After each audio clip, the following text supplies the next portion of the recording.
तो कैसे हैं मेरे प्यारे दोस्तों, आप सभी लोगों का एक बार इस केमिस्ट्री के बैच में बहुत बहुत फिर से स्वागत। मैं ज्ञानेश शुक्ला आपके समक्ष ऑर्गेनिक के एक नए वीडियो के साथ। आज के सेशन में हम लोग बात करने वाले हैं एक बहुत ही इंपॉर्टेंट नियमित रिएक्शन के बारे में, जिसका नाम है गैब्रियल थैलेमाइड सिंथेसिस। देखो, ये 4 नंबर का क्वेश्चन हमारे कह सकते हैं बोर्ड एग्जामिनेशन में आता है। बोर्ड के एग्जामिनेशन के पॉइंट्स ऑफ व्यू से बहुत ही ज्यादा इंपॉर्टेंट टॉपिक है।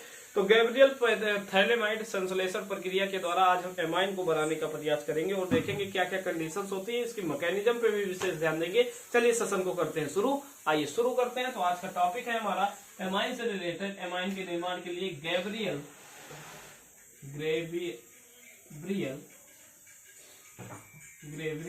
ठीक है ना, थैलेमाइड संश्लेषण, ठीक है ना, विथ मैकेनिज्म। मैं आपको ये पूरी प्रोसेस समझाऊंगा। Gabriel phthalimide synthesis process. आइए शुरू करते हैं इस सेशन को, समझते हैं बेहतरीन रूप से। तो गैब्रियल थैलेमाइड संश्लेषण होता क्या है, सबसे पहले इसकी कंडीशन देख लेते हैं। तो यहां से हम क्या करते हैं, यहां से फॉर्म करते हैं सिर्फ और सिर्फ 1 डिग्री अमीन। तो गैब्रियल सिंथेसिस कह सकते हो, गैब्रियल थैलेमाइड संश्लेषण का प्रयोग करके केवल 1 डिग्री एल्किल हैलाइड का निर्माण किया जा सकता है। 1 डिग्री एल्किल हैलाइड का क्या किया जा सकता है भैया, निर्माण किया जा सकता है।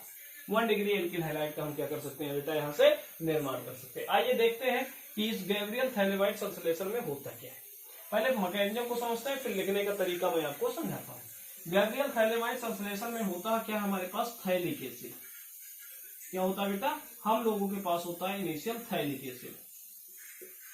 ये क्या है, ये हमारे पास है थैलिक अम्ल। और इस थैलिक अम्ल की हमको रिएक्शन करानी है 2 यूनिट अमोनिया के साथ। कितने यूनिट, 2 यूनिट अमोनिया के साथ जब रिएक्ट कराओगे तो 1 यूनिट तो इसके साथ रिएक्ट करेगा, 1 यूनिट आपका अमोनिया इसके साथ रिएक्ट करेगा और 1 यूनिट अमोनिया इसके साथ। अब देखो, यहाँ का OH यहाँ के हाइड्रोजन के साथ बाहर, यहाँ का OH यहाँ के हाइड्रोजन के साथ क्या हो जाएगा, बाहर हो जाएगा। और फाइनल प्रोडक्ट के फॉर्म में क्या मिलेगा बेटा, आइए देखते हैं। तो फाइनल प्रोडक्ट के रूप में हमको मिलेगा C डबल बॉन्ड O। और ये हमारा क्या बन गया भाई, यहाँ पे जुड़ जाएगा NH2 और यहाँ पे भी क्या जुड़ जाएगा NH2। अब इसको हमें क्या कर देना भाई, इसको कर देना है गर्म। और जैसे ही आप इसको करेंगे गर्म, होगा क्या, होगा यहाँ से अमोनिया गैस क्या हो जाएगी, निकल जाएगी। और अमोनिया गैस निकलने के बाद एक कंपाउंड बनेगा, बहुत ही इंपॉर्टेंट कंपाउंड है, जिसका नाम है थैलेमाइड। जिसको क्या बोलते हैं, थैलेमाइड। क्या बोलेंगे इसको बोलते हैं हम लोग थैलेमाइड। ये हमारा बन गया थैलेमाइड। तो देखो, यहाँ पे थैलेमाइड संश्लेषण था ना, अब ये फाइनल प्रोडक्ट हमारा थैलेमाइड आया। इस थैलेमाइड की रिएक्शन अब हमको करना है एल्किल हैलाइड से। किससे करना है भाई, एल्किल हैलाइड से। जब एल्किल हैलाइड से आप थैलेमाइड की रिएक्शन करोगे तो थैलेमाइड से रिएक्शन करने के बाद आपको क्या मिलने वाला है, तो आपको मिलने वाला है, ध्यान सुनिएगा, आपको मिलेगा क्या, देखो ध्यान से, होगा क्या, इस अमोनिया के पास क्या है, लोन पेयर, और यहाँ पे है X। अब देखो, ये इलेक्ट्रॉन को जब अपने तरफ अट्रैक्ट करेगा तो इस पे डेल का नेगेटिव चार्ज जाएगा और इस पे जाएगा डेल का पॉजिटिव चार्ज। तो इसका नेगेटिव इस हाइड्रोजन के साथ चला जाएगा, मतलब ये वाला इसके साथ बॉन्ड बना लेगा और बचा हुआ जाकर के नाइट्रोजन के साथ क्या हो जाएगा, जुड़ जाएगा। अब जब ये जुड़ेगा तो ध्यान सुनिएगा, एकदम ध्यान से, बिल्कुल क्लियरिटी के साथ। ये है C डबल बॉन्ड O, ये है C डबल बॉन्ड O। अब देखो, यहाँ पे हमारे पास नाइट्रोजन, यहाँ पे नाइट्रोजन और क्या जुड़ जाएगा भाई, ठीक है ना। अब जब आज इसके साथ जुड़ जाएगा तो हम इसकी रिएक्शन कराएंगे किसी भी बेस से रिएक्शन कराओगे। तो बेस का Na पॉजिटिव होता है, OH नेगेटिव। अब ध्यान सुनिएगा, इस कार्बन में ये ऑक्सीजन है, ऑक्सीजन मोर इलेक्ट्रोनेगेटिव है, इस कारण से कार्बन के इलेक्ट्रॉन को अपने तरफ खींचेगा। और जब अपने इलेक्ट्रॉन को अपने तरफ खींचेगा तो कार्बन पे आएगा डेल का पॉजिटिव और इस ऑक्सीजन पे आएगा डेल का नेगेटिव। अब इस पॉजिटिव से कौन जुड़ेगा, OH जाकर के बॉन्ड बना लेगा। फर्दर जब ये ऑक्सीजन अपने इलेक्ट्रॉन को इसको डोनेट करेगा तो ये वाला इलेक्ट्रॉन अपने, कह सकते हो नाइट्रोजन अपने इलेक्ट्रॉन के साथ कहां चला जाएगा भाई, बाहर। मतलब एक बार ऑक्सीजन ने इलेक्ट्रॉन को अपने तरफ खींचा दूसरी बात, जब ऑक्सीजन ने अपने इलेक्ट्रॉन को कार्बन को डोनेट किया तो नाइट्रोजन अपने इलेक्ट्रॉन को लेकर के बाहर चला गया, क्योंकि कार्बन कभी भी 4 से ज्यादा बॉन्ड नहीं बना सकता। इसका मतलब जब ऑक्सीजन के साथ इसने नया बंध बनाया होगा तो एक बंध इसको तोड़ना पड़ेगा। वो बंध कौन सा टूट रहा है? नाइट्रोजन वाला। अब देखिए क्या होगा, जब ये अपने इलेक्ट्रॉन को खींच करके अपने साथ ले गया तो इस वाले नाइट्रोजन पे देखो कौन सा चार्ज जाएगा बेटा? नेगेटिव, और ये बन गया R। और इस वाले के साथ क्या हो रहा है बेटा? इस वाले के साथ ऑक्सीजन है, ठीक है ना, और क्या जुड़ जा रहा है? OH। अब ध्यान सुनिएगा, हमको पता ये है कि जो COO नेगेटिव होता है ये ज्यादा स्टेबल होता है एज कंपेयर टू COOH। तो स्टेबिलिटी को गेन करने के लिए अब इस नाइट्रोजन पे क्या है? Negative charge. तो इस नेगेटिव चार्ज को स्टेबल करने के लिए यहां से प्रोटॉन का होगा ट्रांसफर, और जब प्रोटॉन का होगा ट्रांसफर तो ये प्रोटॉन जाकर के इस नाइट्रोजन के साथ क्या हो जाएगा? जुड़ जाएगा, और जुड़ने के बाद ये बनाएगा NHR। क्या बनाएगा? NHR, और ये बनेगा COO नेगेटिव। अच्छा, इस नेगेटिव से यहाँ पे सोडियम का एक आयन बचा है तो ये जाकर के बॉन्ड बना देगा, ठीक है। अब फर्दर फिर से हमको क्या करना है भैया? इसकी फिर से रिएक्शन हमें NaOH से करानी है, क्योंकि हमको चाहिए एमाइन। RNH तो हमको मिल गया, अब हमें ये वाला बॉन्ड तोड़ना है। तो NaOH से जब रिएक्शन कराओगे तो फिर से वही कार्यक्रम होगा। Na पे पॉजिटिव, OH पे क्या है बेटा? नेगेटिव। OH पे क्या है? नेगेटिव है। अब ध्यान सुनिएगा, क्या होगा? होगा क्या? होगा क्या? होगा क्या? होगा फिर वही कार्यक्रम। ये ऑक्सीजन अपने इलेक्ट्रॉन को पे तब खींचेगा, डेल पे इस पे क्या आएगा? पॉजिटिव, और इस पे डेल का नेगेटिव, और इस पॉजिटिव के साथ ये OH जाकर के जुड़ जाएगा। इस बार जब ये ऑक्सीजन अपने इलेक्ट्रॉन को यहाँ डोनेट करेगा तो नाइट्रोजन अपने इलेक्ट्रॉन के साथ फिर से वही बाहर निकल जाएगा। जब ये बाहर जाएगा तो फाइनल प्रोडक्ट क्या बन रहा है? जरा देखो ध्यान से। इसने इलेक्ट्रॉन खींचा तो इस कार्बन के साथ कौन जुड़ा? इस कार्बन के साथ जुड़ा OH, और जब इसने इलेक्ट्रॉन डोनेट किया फिर से इस कार्बन को, तो NH जो है, NHR जो है अपने इलेक्ट्रॉन के साथ कहां चला गया बेटा? बाहर।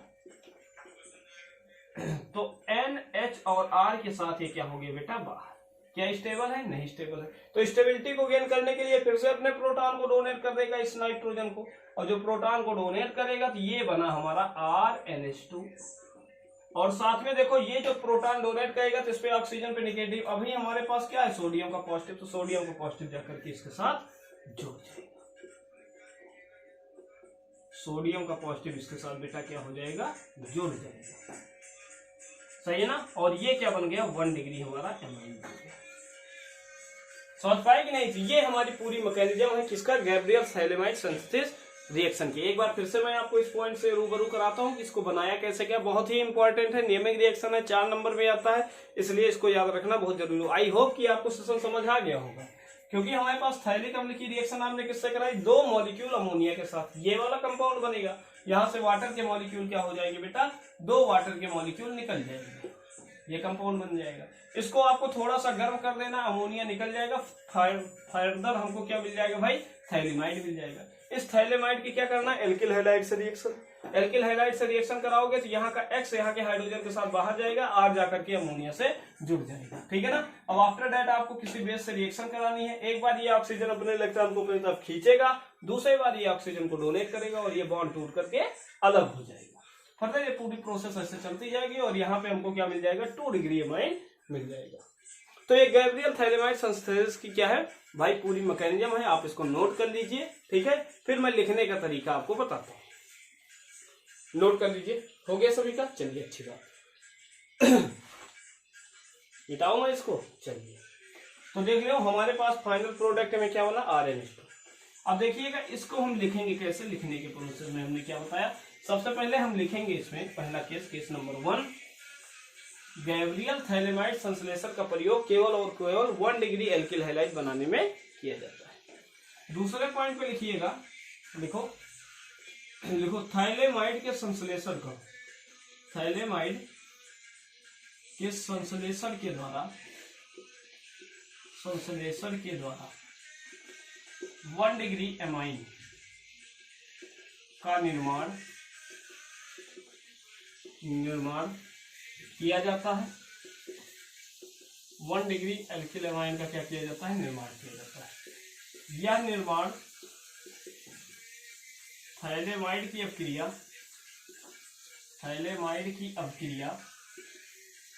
अवक्रिया एल्किल हैलाइड से, किससे? एल्किल हैलाइड से,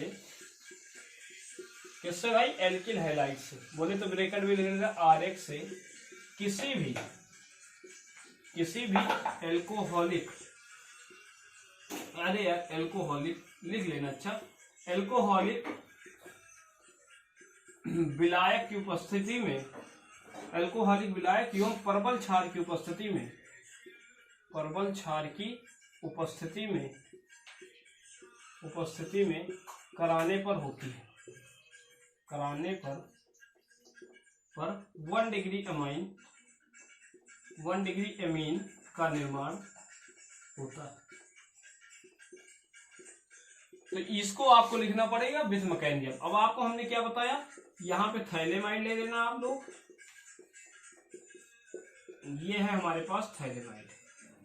ठीक, इस थैलेमाइड की रिएक्शन आप किससे कराओगे? RH से। तो ये क्या बन गया आपका कंपाउंड बना RC डबल बॉन्ड O, और यहाँ पे क्या बन गया? NR। क्या बन गया बेटा? यहाँ पे हमारा बन गया NR। ठीक है, अब आप क्या करोगे, इसकी रिएक्शन किससे? प्रबल क्षार से करवा दोगे। प्रेजेंस ऑफ एथेनोलिक एसिड कह सकते हो, विलायक होगा एथेनॉल, ठीक है ना, एल्कोहलिक विलायक होगा, और आपको क्या मिल जाएगा? यहाँ का R यहाँ के H के साथ बाहर निकलेगा और बनाएगा RNH2, और साइड प्रोडक्ट में आपका क्या बनेगा? पोटेशियम का सॉल्ट। तो ये इसकी मैकेनिज्म है और ये सारी इसकी क्रियाविधि है। फाइनल प्रोडक्ट में 1 डिग्री एमाइन आपका बनेगा। तो एक बार हमने क्या बोला कि हमको कुछ नहीं करना है, थैलेमाइड लेना है, उसको किसी क्षार की उपस्थिति में क्या करना है? एल्किल हैलाइड से रिएक्शन करना है, और आपको थैलेमाइड से क्या मिल जाएगा? आपको थैलेमाइड के द्वारा मिल जाएगा आपका क्या? 1 डिग्री एमाइन। चलिए आज के सेशन में इतनी ही चर्चा करेंगे, अगली चर्चा करेंगे नेक्स्ट क्लास में। तब तक के लिए धन्यवाद।